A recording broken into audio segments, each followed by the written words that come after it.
I'm Claire Sims, a reporter for Fox 5 here in Atlanta. Welcome to the Atlanta Press Club Loudermilk Young debate series. This is the debate among Democratic candidates for Secretary of State.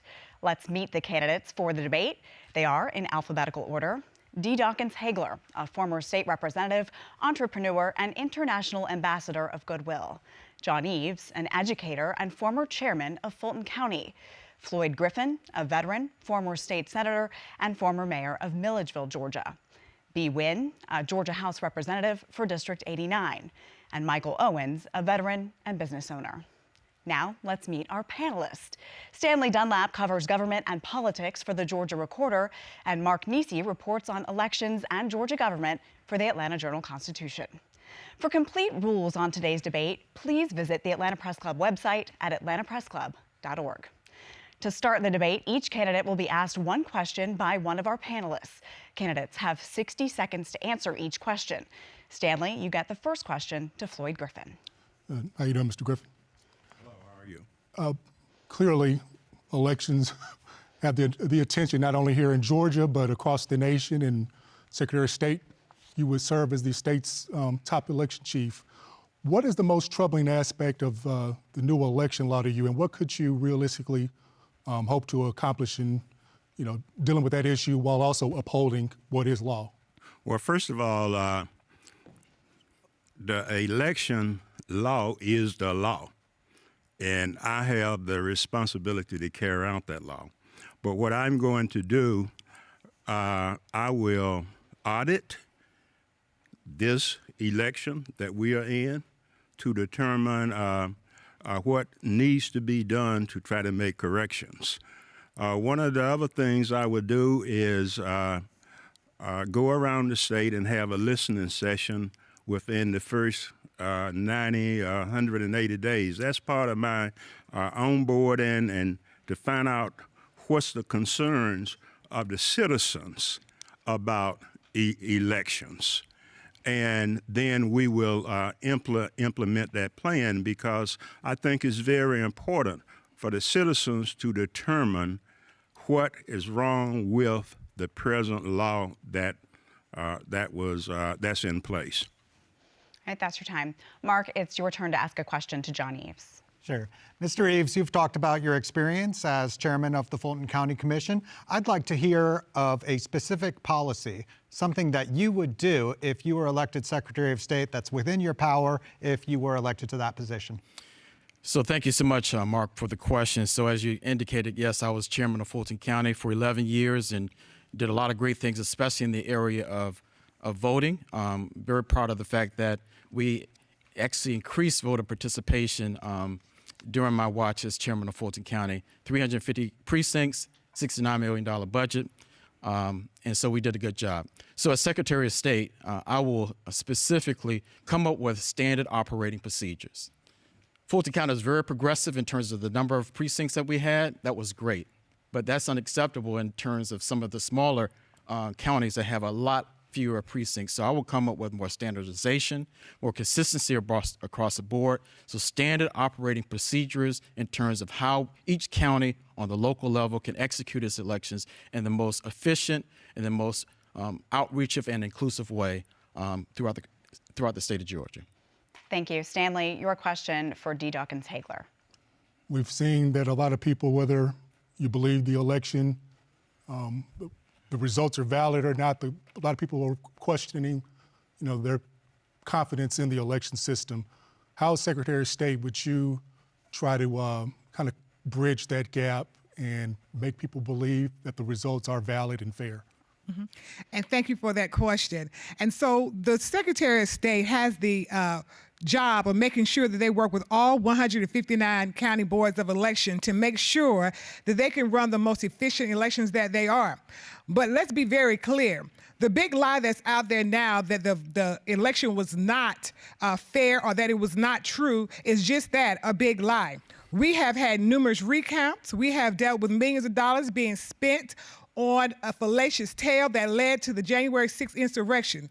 So as Secretary of State, I will make sure that I increase the budget as it relates to education so that people who are voters will understand that your vote is sacred and that your vote is protected, and that I will do a good job working with all of the boards of election as well as the constituents across the state of Georgia, especially those who are in the African American community whose votes are continually being suppressed, to make sure that their votes are counted.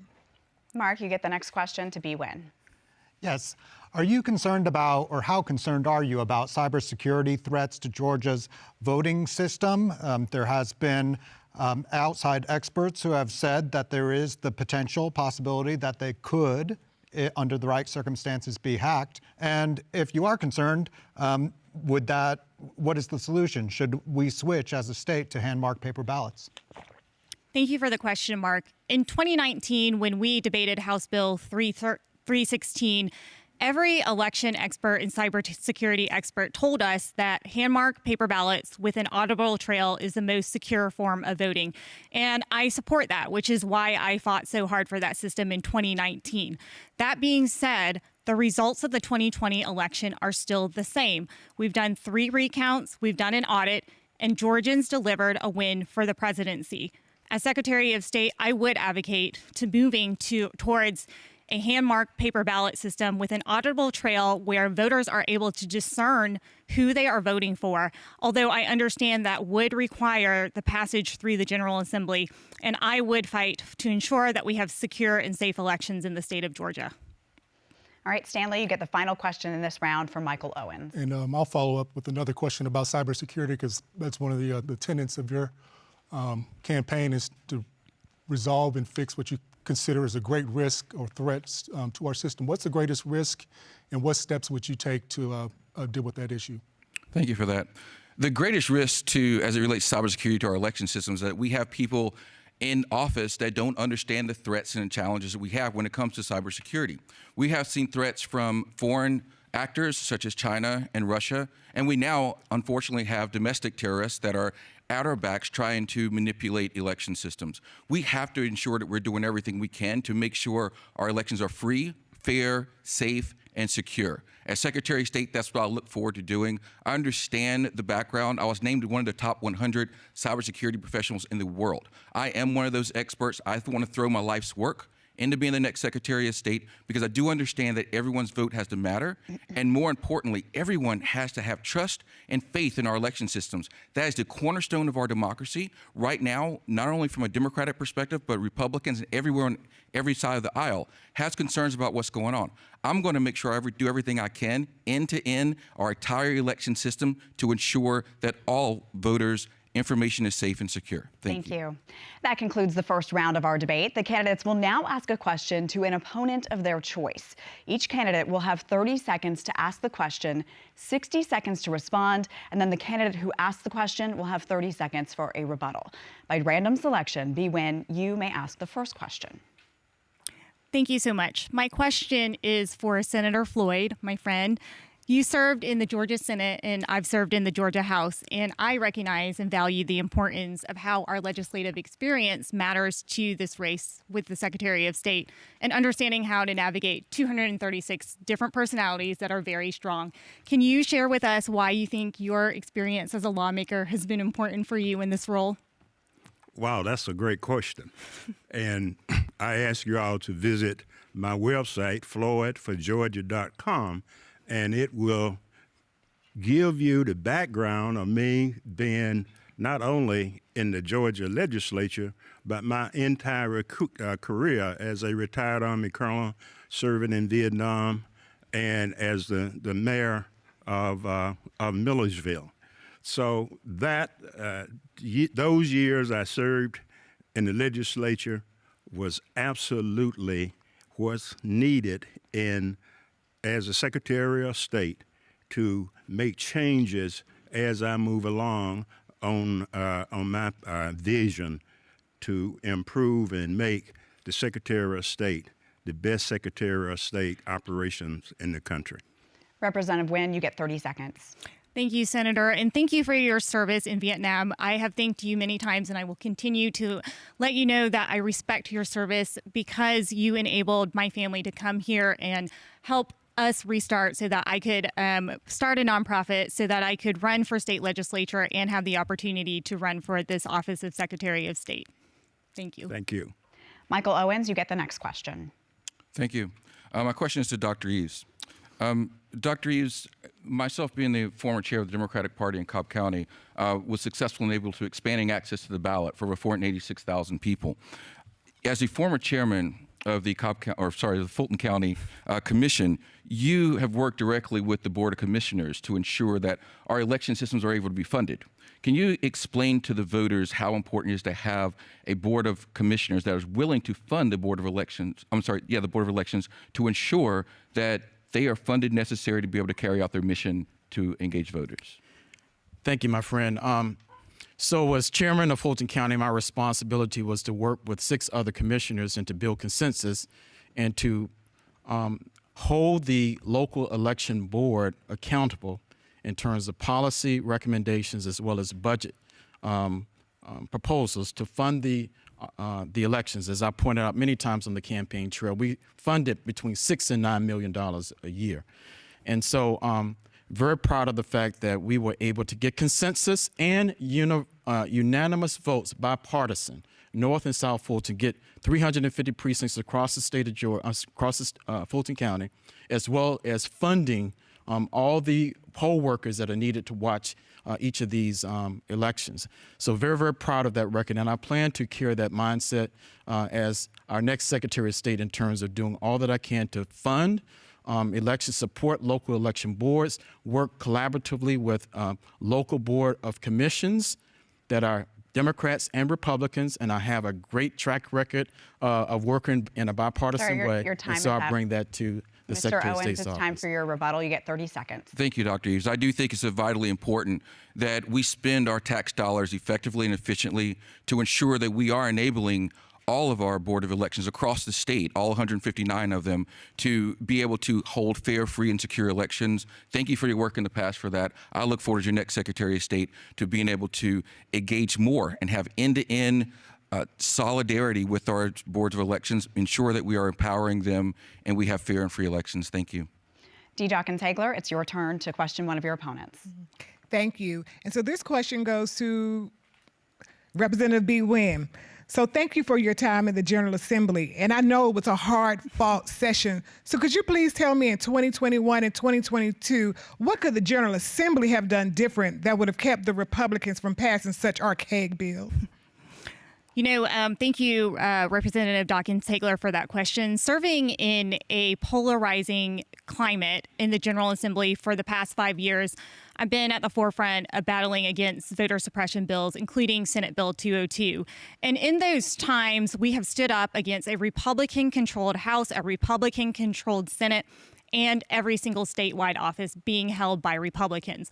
One of the things that I am proud of is the efforts that we have made to stop some of these bad bills, including gutting a provision that would have enabled any person, whether or not they lived in the state of Georgia, to come in and publicly inspect our ballot pre-certification of elections. So this is about understanding how to maneuver the legislature under a polarizing and toxic environment, and I will continue as Secretary of State to work within that legislative body to ensure that we are fighting for free and fair elections in all 159 counties. Right. Representative Dawkins-Haigler, it's your response. And I thank you for that. I just wish that the legislature had went a step forward as far as maybe doing what they did in Texas and just skipping state altogether, or maybe doing what they did in other states. I do give you an applause for standing up to Rudy Giuliani, but I do think that overall, more things should have been done aggressively to stop the Republicans, even if it means not giving the Republicans the majority that they needed to continue to do business on a day-to-day in the session. Okay, thank you both. John Eaves, time for your question. So this question is from my friend, B. Nguyen. So the Secretary of State's position is an executive position that requires managerial skills, managerial oversight, supervising 3 offices, hundreds of employees, multi-million-dollar budgets. And each of us as candidates have talked about our past professional as well as political experiences in terms of qualifications. Can you share with the listening audience your background in terms of being able to assume the management and the professional aspect of the Secretary of State's office? Thank you for your question, Dr. Eaves. And I'm glad that you asked that because it does give me an opportunity to talk about my body of work. As executive director for an education nonprofit for 10 years, I worked inside of Georgia Public Schools. And I think most educators will agree with me that there is nothing more challenging to ensuring that our students are well equipped with the resources to graduate from high school and to build a successful economic future for themselves, and especially when the Georgia General Assembly has continued to defund our public education system.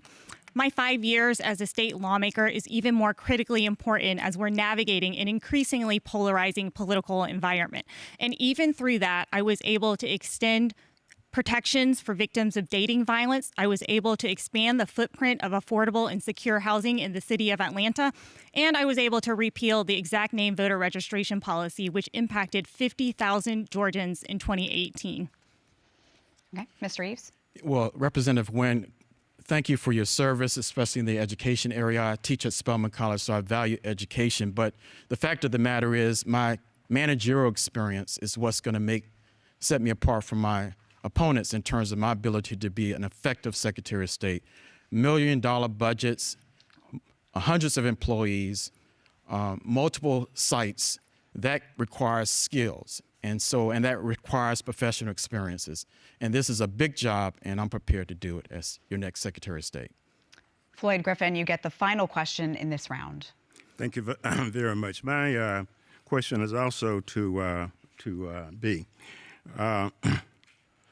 In the Guardian's December 11th, 2021, there was a headline, "It's an American issue.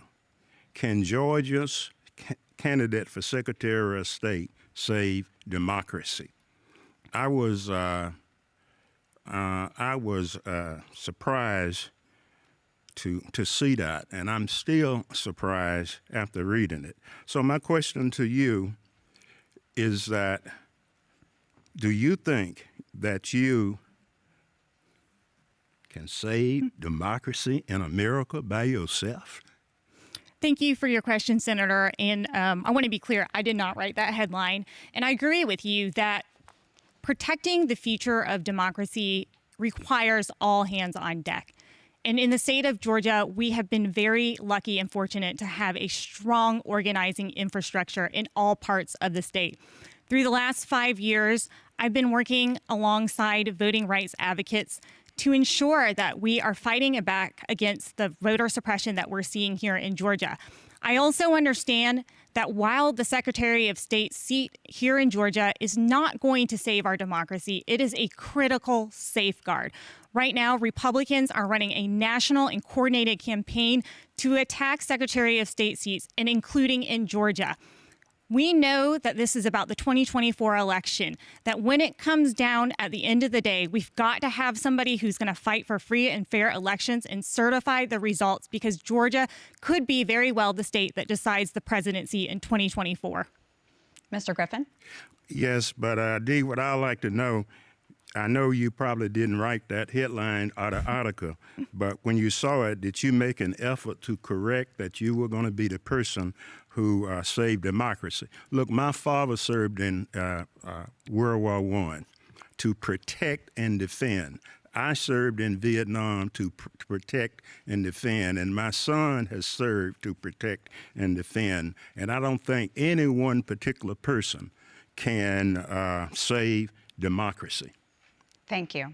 That concludes our second round. For those of you just joining us, this is the debate between Democratic candidates for Secretary of State. We will now go back to the panel to ask questions to the candidate of their choice until we run out of time. Now, as a point of moderator privilege, I may also ask questions of the candidate, and I will determine when a rebuttal is appropriate. Mark Nisi, you get the first question in this round. This is a question for everyone on the panel. Let's start with Dee Dawkins-Haigler and move across from there.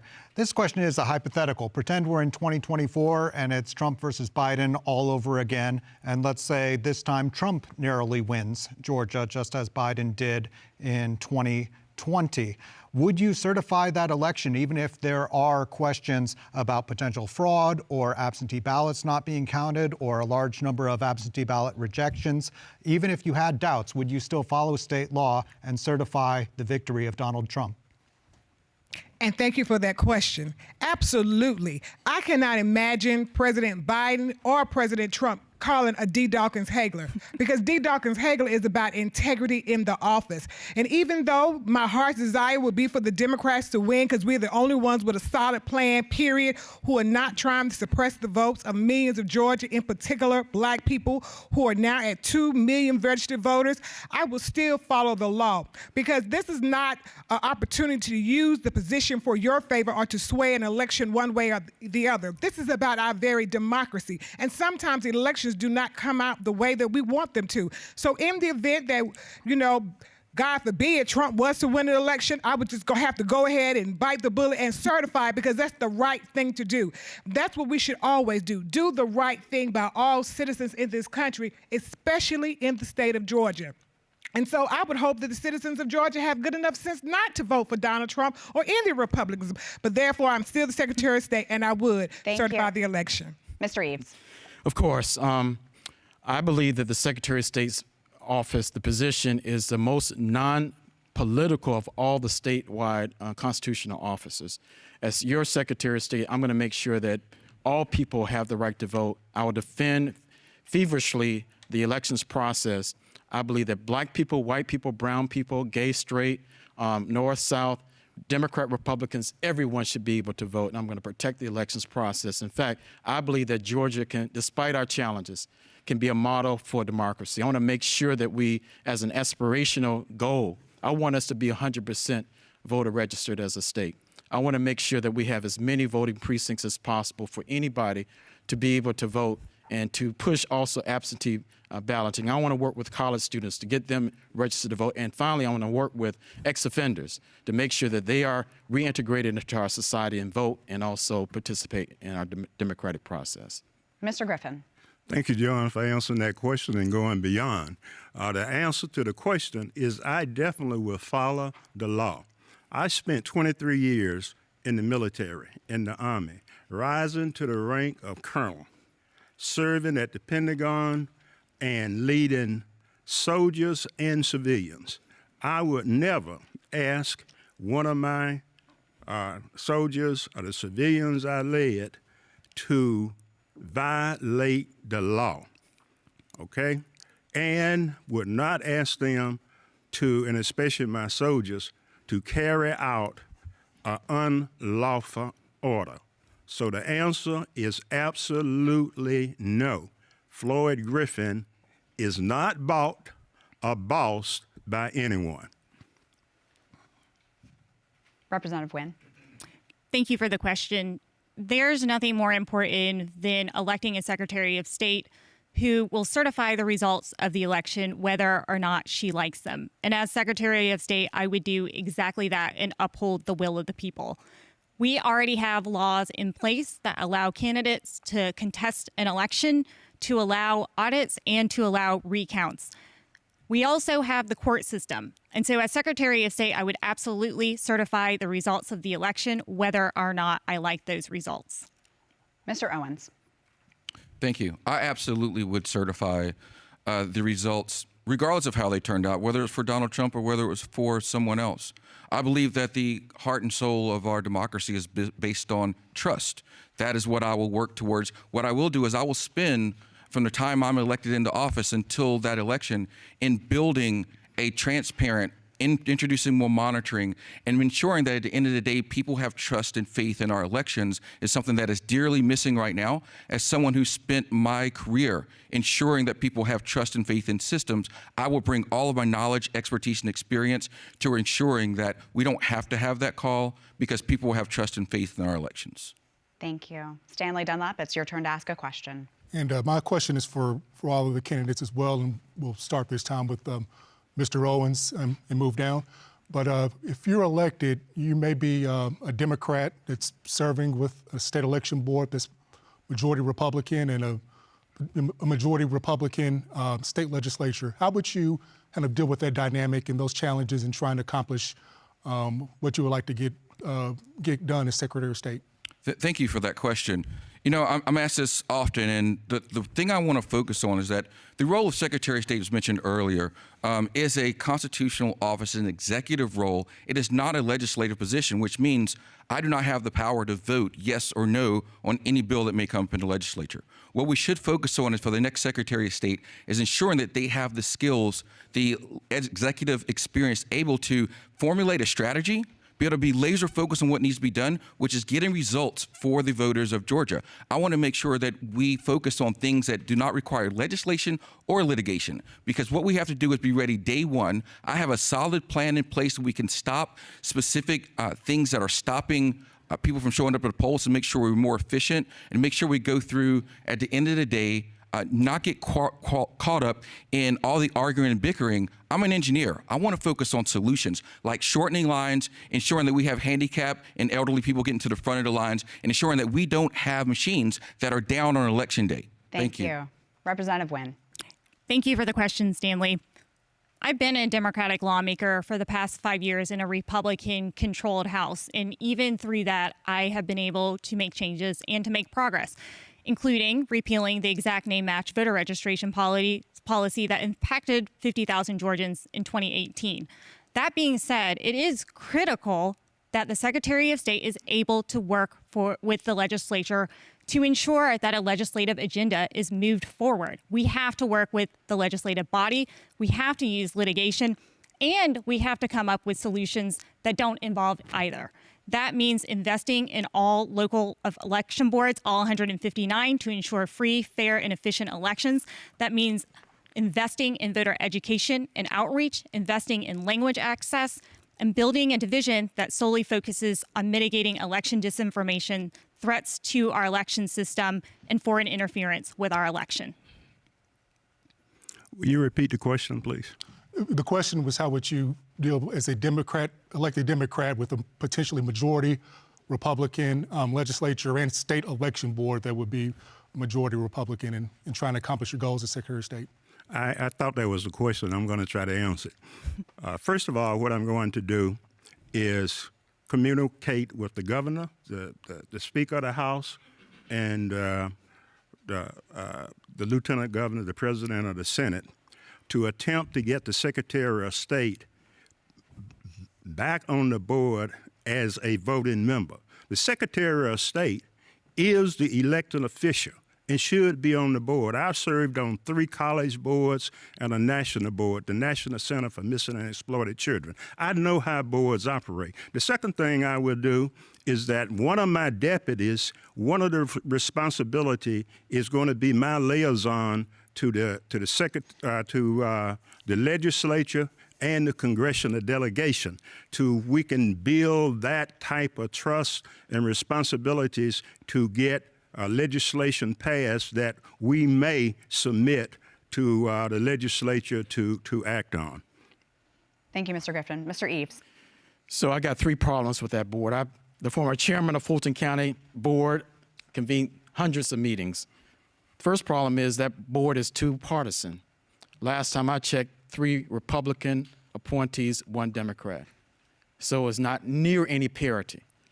Number 2, there's limited diversity. There's no black person on that board. We are in a state that's 32% black. It's completely unacceptable for a state board to be that powerful and making decisions about a diverse electorate and not have any representation on that board. That's wrong. Then number 3, it can almost unilaterally or in a subjective way go after county governments or county local election boards and put them under performance review and take over by appointing a temporary administrator. So I don't have a big problem with that because they are attacking Fulton County. It's completely subjective, it's completely political, and it's targeting a county that has a lot of black Democratic voters. I have a problem with that. Thank you. Representative Dawkins-Haigler. Thank you. And so as the chief election officer for this state, it is imperative that the Secretary of State continues to work with all 159 boards of election. And what we see is a situation where the victor has the spoils, because we have seen the demographics change in this state, And the board is appointed by the General Assembly, the governor, the speaker, the lieutenant governor. They all get appointments on this board. So you have to have some type of relationship with the General Assembly in and of itself. But then you have to have the wherewithal to be able to go in and work around many of these things that are happening to these election boards. We have seen it not just in one county, but all across this state where the majority population is African American or black and brown people. And this was done by design. And so then as a result, they have redrawn lines to make it harder for people to vote. They have suppressed votes by making it harder to vote, adding extra identification, and they're just making it overall a bad place to be when it comes to voting. So I would get in there and get the job done. Thank you. Okay, I have a question for all of you. We're going to continue on that theme here. Now, the Secretary of State's office is charged with more than just overseeing the state's elections, of course, although we've spent a lot of time talking about that. It is important. But the Secretary of State also keeps track of corporate filings as well as charities that operate in the state and approves professional licenses for everyone, really from architects to used car dealers. There's quite a variety there. So why do you think your experience is the best fit for such a wide range of responsibilities? We'll start on this end. Thank you. That's a very good question because many people don't know that the Secretary of State has 5 divisions, which run from elections, corporations, nonprofits, taxing as far as the stock market. And so one of the things that is very key is that we have an operation that works for itself. People should not need their professional licenses and cannot get it because people are not answering the telephone or because there's so much paperwork. And could anyone please tell me why a Secretary of State would change a state website in the middle of an election season when people are still trying to get their corporations reinstated or their license reinstated, their corporations renewed? This is a process because I have been a human resource manager most of my life. I have operated in corporate America. I have operated in nonprofit sector. I have even done works with security and exchanges. So I have a full gamut and understanding of the entire office, which is what is needed for this particular job and this particular season. This job does not come with training wheels. It needs someone who's going to be ready on day one, who's actually operating every single function of the Secretary of State's office, and I am that person. Thank you. Mr. Eaves. Well, thank you for that question. The area that I'm most excited about is the corporations division. Georgia is blessed. We have 1.1 million small businesses in our state. Unfortunately, and many of them are black and brown and female owned. Unfortunately, 20% of them fail within the first year and 30% fail within 2 years. The Secretary of State's office can be very proactive in terms of working with that community because the more successful these small business owners are, the stronger our economy is. The second thing that I'll do in terms of the corporations division is diversity, equity, and inclusion. As chairman of Fulton County, very proud of our record in terms of awarding contracts to women and minorities. I'm going to bring that same mindset to the Secretary of State's office to make sure that black and brown people and women have access to procurement opportunities among the 1,660 procurement agencies in our state on both the state level and the local level. Thank you. Mr. Griffin. Well, I have a degree in construction and building construction from Tuskegee University. And that's what I did for 23 years in the Army, dealing with construction when I was not flying helicopters like in Vietnam. So I understand the trades side of the house. I'm a local business person also. My family owned a funeral home that I and my sister became the owner of, which comes under the Secretary of State. Now, one of the things that I'm going to do, I'm going to set up in Macon, Georgia, a satellite office for me.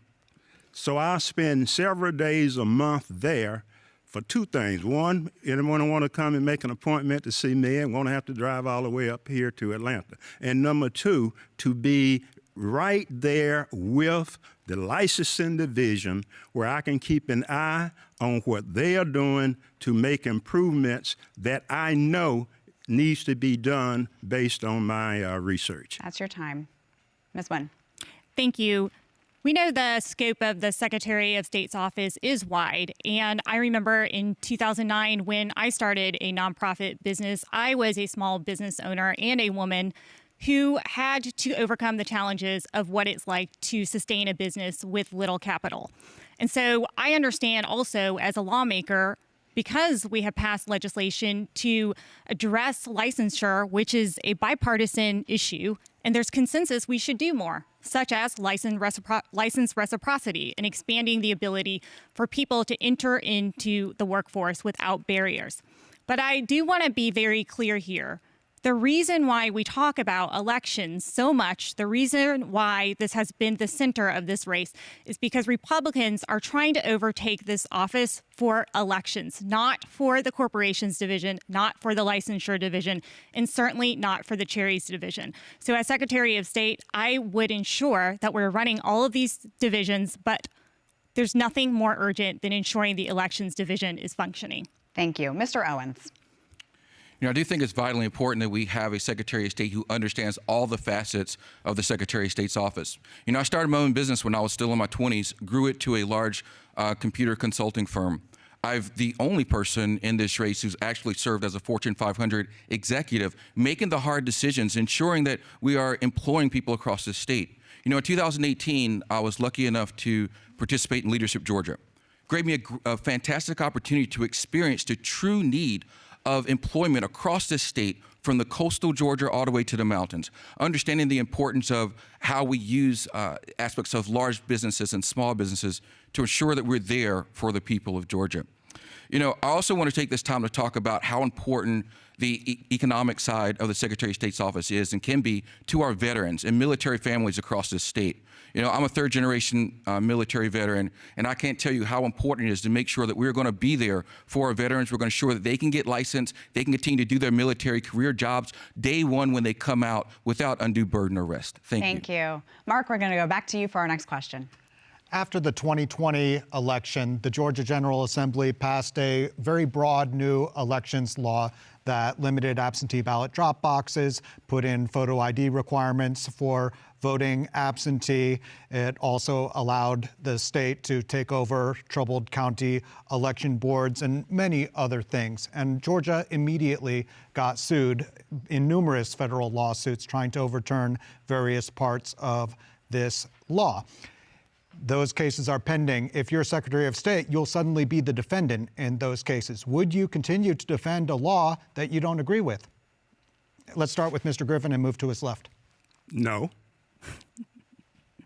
No.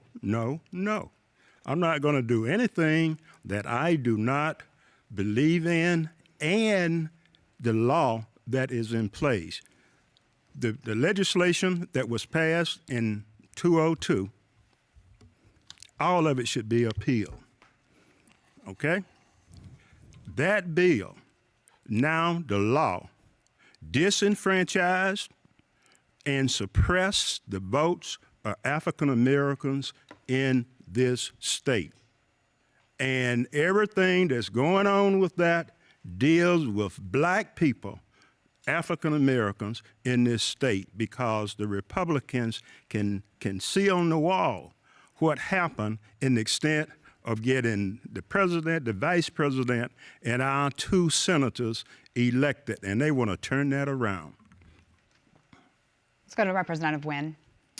Thank you. Mark, you bring up an important question because litigation is a part of a key component of Secretary of State's race and why it's important to elect a Democrat. As a state lawmaker, I spoke against Senate Bill 202 as well as many other voter suppression bills. And the premise has always been these bills violate Section 2 of the Voting Rights Act. I support litigation to overturn Senate Bill 202. And yesterday, during the governor's debate, he admitted that Senate Bill 202 was passed because he did not like the results of the federal election. I also want to draw upon the current Secretary of State. In 2020, there was litigation that enabled us to count absentee ballots that were postmarked by Election Day and received within 3 days. The Secretary of State appealed that ruling, which led to throwing out thousands of ballots. So certainly the role of litigation is going to be important, and as Secretary of State, I would continue to defend our Federal Voting Rights Act. Mr. Owens. Thank you. I could not, in clear conscience, work to support a bill that I know has been specifically targeted to suppress and limit the vote of black and brown voters throughout this state. I absolutely could not. What I want to do is focus on ensuring that we're doing things that's going to expand access to the ballot and ensure that more people are able to vote. We look at what's going on right now. Early voting has started.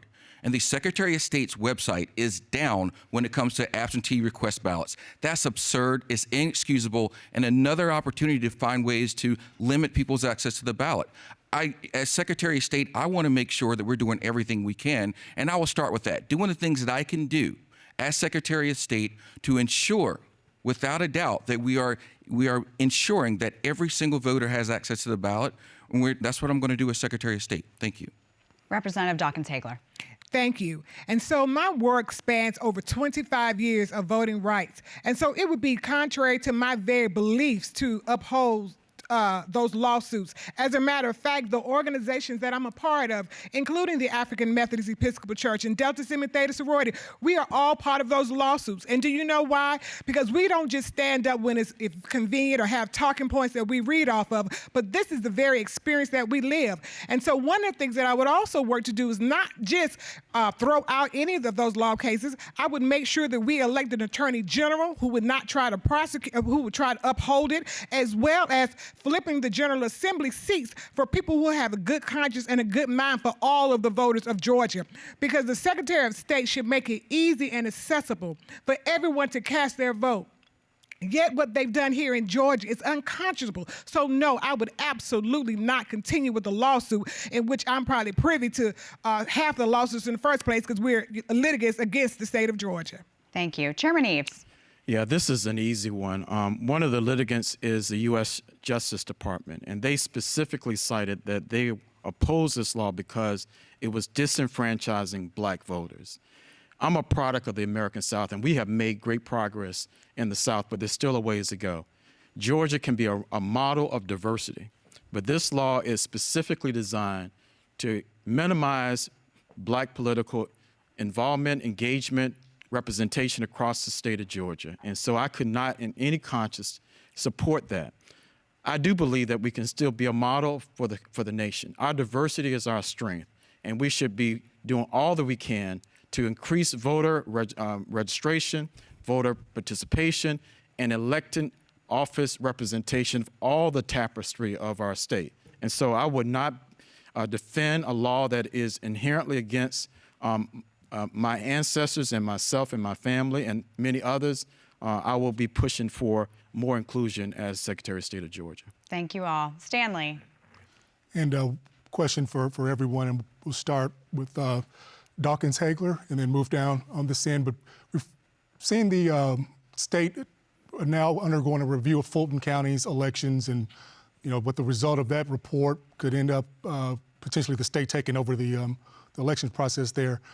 Know that y'all have spoken out against that, but what if there is just another county where there are some maybe troubling or history of issues there? What role does Secretary of State, or should the state election board have in trying to resolve those problems? Is there any type of intervention that the state should take, or what? How would you handle that? And that's a very good question, because this did not start with Fulton County. The Secretary of State started doing all of these egregious acts actually under Karen Handel when she was the Secretary of State. And I can name several counties in which I had to go in when I was the chair of the Legislative Black Caucus to try to understand why they were trying to suppress the votes in many different places, or call into question those populations where they had a majority black population who were turning over votes. And this new law with the GBI, it is just a carry on of what happened in Quitman, Georgia in 2010. You had 10 black women who were tried and with felonies because all they tried to do was register people to vote, use the advanced voting system, and then this went on for years of protracted litigation, all because the Board of Elections there, along with Republicans, took that thing up to Brian Kemp, who was the Secretary of State at that time. He had the GBI to investigate, tried to throw out the Board of Elections decisions, because most of those boards are stacked with Republicans based on where you live, even if it's an African-American population. Thank you. Mr. Eaves. Well, Fulton County is a big target. There are smaller counties that I think is part of a head fake. I understand Floyd County, just north of here where Rome is under investigation. But the larger issue is also what's happening in the local election boards. I've traveled throughout this state, and I've been disappointed, shocked, but also encouraged by local citizens fighting back. Reverend Denise Freeman in Lincoln County that local election board wanted to reduce precincts from 7 to 1, but she led and mobilized local citizens to fight back, and they changed their mind. They rescinded the decision, and now they have 7 precincts. I was in Camden County in the southeastern portion of Georgia. Same thing happened. A lady's name who escapes me, a white woman fighting on behalf of black residents in that state, where precincts were going to be closed by the local election board in black communities. So I'm very much emboldened and encouraged by what locals are doing to fight back. Mr. Griffin. Yes, speaking of Lincoln County, I know Reverend Freeman, and I wrote an op-ed supporting the efforts that they were doing over there. All of this goes back to the state election board. And the Secretary of State presently does not really have a voice in that board, being an ex officio. You know, ex officio is just what it says. They are there. The chairman of the board does not have to recognize that person if he or she does not want to. The Secretary of State is still the chief elected official in this state, and that's why I will work to try to get me, the Secretary of State, back in the position as a board member to help slow down or stop some of the things that are going on now from local election boards being chastised for doing their job every day. Representative Nguyen. I absolutely do not support a partisan takeover of any of our local state election boards. Not by the state legislature, not by the state board of elections. Over the past few years, local election officials on both sides of the aisle, from Democratic counties and Republican counties, have shown up at the Georgia General Assembly, and they have said the same thing over and over and over again. They are facing new mandates. They are losing election workers because of threats and harassment, and the Secretary of State has abdicated his duty in supporting our local election boards. As Secretary of State, I would invest in all 159 local election boards to ensure that they are running free, fair, and efficient elections. I would come to the table in support of our local election boards so that when they are facing challenges, we together can find solutions to that. That is not what the current Secretary of State is doing, and our local election boards need our support in order to run free and fair elections. Mr. Owens. Yeah, that's a very good question. And what we absolutely must do is empower our local election boards. You know, in my mother's own precinct, voting precinct in Mableton, Georgia, the line on election day was 8 hours long. That's totally unacceptable. I know down in Union City, there were voters who did not get to vote until technically the day after Election Day, because it was after midnight by the time they got an opportunity to actually vote. We cannot stand by idly. The next Secretary of State has to be someone that can take charge of this, that can put together a plan for 159 counties and truly lead, not kick the can of leadership down to the local level, but instead provide a framework that all local election boards will be able to work within to be able to ensure they're adequately funded and to ensure that we are using data analytics and being smart about where we have machines, what we do to ensure that we are not becoming that we are not becoming our own worst enemies when it comes to elections. We can do better. We must do so. I have the skills and expertise to be able to do this. I'm ready to make sure that every single elected, single eligible voter has the right to vote in this state. Thank you. Representative Nguyen, this question is for you. The current Secretary of State, Brad Raffensperger, he's been very vocal about his belief that Georgia needs to amend its constitution to ban non-citizens from voting, despite the fact that that is already against state law. But he cites states like Vermont, where non-citizens are being allowed to vote in municipal elections. Do you think that Georgia needs to amend its constitution to ban non-citizen voting? The Secretary of State is running a campaign that is based on something that's not only already in state law, it's in our state constitution, and it is spelled out very clearly. Eligible voters have to be citizens, and they have to be 18 years old. What's even more disappointing about his lack of vision is he was unable to pass a constitutional amendment in a Republican-controlled legislature. Instead of using a dog whistle, and we know, by the way, that non-citizens are not voting because we have the processes in place, and his own office showed us that non-citizens are not actually voting. It works. The Secretary of State should be focused on ensuring that our local election boards are supported, ensuring that every eligible citizen is able to cast their ballot at the ballot box, and that when they cast their ballot, those results should be upheld. Thank you. That is all the time we have for questions. Each candidate will now have 60 seconds for a closing statement. Dee Dawkins-Haigler, you get the first closing statement. Thank you. I believe in Georgia, and I believe in Georgia values. And I believe as the next Secretary of State, I believe we have to create an environment of opportunities. I am very disheartened by the things that have happened in Georgia. And so as the wife of a current active duty military colonel in Fort Gordon, the mother of 4 children, I am disheartened when you look at the attack on Black voters across the state, on Black churches, then on nonprofits, then on the fact that even 13-year-olds could be tried or charged with a felony if they go in and witness someone voting, something I have done with my children and grandchildren since they were little. And so we have to revision Georgia and what it looks like so that every single citizen in the state of Georgia has access to the ballot box so that they can go in and vote for the things that are important to them, like health care and education. We cannot keep it up like this. So I ask for your support. Dee Dawkins-Haigler for Georgia's Secretary of State. Thank you. Nguyen, it's time for your closing statement. This race is about the future of our democracy. My name is Nguyen, and I am running to ensure that we have free, fair, and efficient elections in all 159 counties. As a state lawmaker for the past 5 years, I've watched Georgia Republicans attack our fundamental right to vote and to erode our democracy. And right now, there is a nationalized campaign that is targeting Secretary of State seats, including in Georgia, for one reason and for one reason only: to hijack our election system. As Secretary of State, I will fight to ensure that every eligible Georgian is able to cast their ballot, and when they go to the ballot box, that vote is counted and the results of the election are upheld. I ask you to join me in this fight to protect the future of our democracy, and I hope to earn your support, because when we vote, we all win. Thank you. Michael Owens, time for your closing statement. I'm running for Secretary of State because I want to be the chief diplomacy officer. The chief democracy officer. It's vitally important that we have an understanding that we are facing challenges that we've never seen. Foreign adversaries, domestic challenges that we're facing.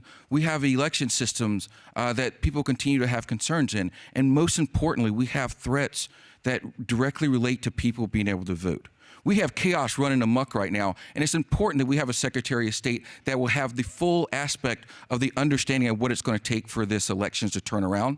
If you truly want to transform the Secretary of State's office and ensure that you have someone that's going to be there for you, that's going to fight to protect your right to vote, that's going to defend democracy, and is going to do everything possible to make sure that we turn the tide when it comes to having trust in our elections, ensure that we end long lines, ensure that we have democracy not just for ourselves, but for our children, for our children's children. I ask you, join me, Michael Owens, for Secretary of State. This is the most important election that we've seen. Thank you. Floyd Griffin, it's your turn. Thank you very much. This election is about executive level leadership, executive level management, and executive level experience. And I am the best person who have proven fight to do these kinds of things. And how do I know that? The last lieutenant governor, Democratic lieutenant governor, has endorsed my candidacy, and he said that Floyd Griffin is the best person to be the next Secretary of State. I have served my country, I have served my state, and I have served my community. I am the only person on day one who will hit the ground running and will not have to have on-the-job training, because I've been there and I've done that in the military, in elected position, and in business. And don't forget to vote for Floyd Griffin on the 24th of May, which is my birthday. Thank you. John Eaves, you get the final closing statement. Well, I'm running because we need new leadership in the Secretary of State's office. I'm a father, I'm a small business owner, the former regional director of Peace Corps for the Southeastern region. I also teach at Spelman College Dynamic Black Women. I'm encouraging them to go into politics. But I'm also the former chairman of Fulton County, served for 11 years. Big government, 1 million residents, 15 cities. And along with that, we operated the largest local voting operation in the entire state. Something that none of my opponents has is experience overseeing elections. We increased voter participation under my watch, the first to do full souls to the poll, as well as 3 weeks in advance voter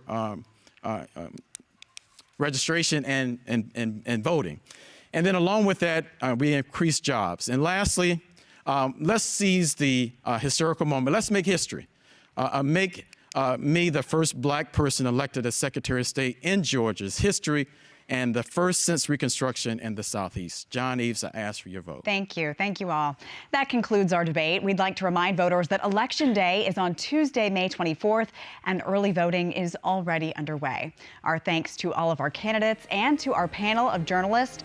Mark and Stanley, thank you both. We'd also like to thank the Atlanta Press Club for arranging today's debate. For more information about the debates they will host this election season, you can visit atlantapressclub.org. I'm Claire Sims. Thank you for joining us for the Atlanta Press Club Loudermilk Young Debate Series.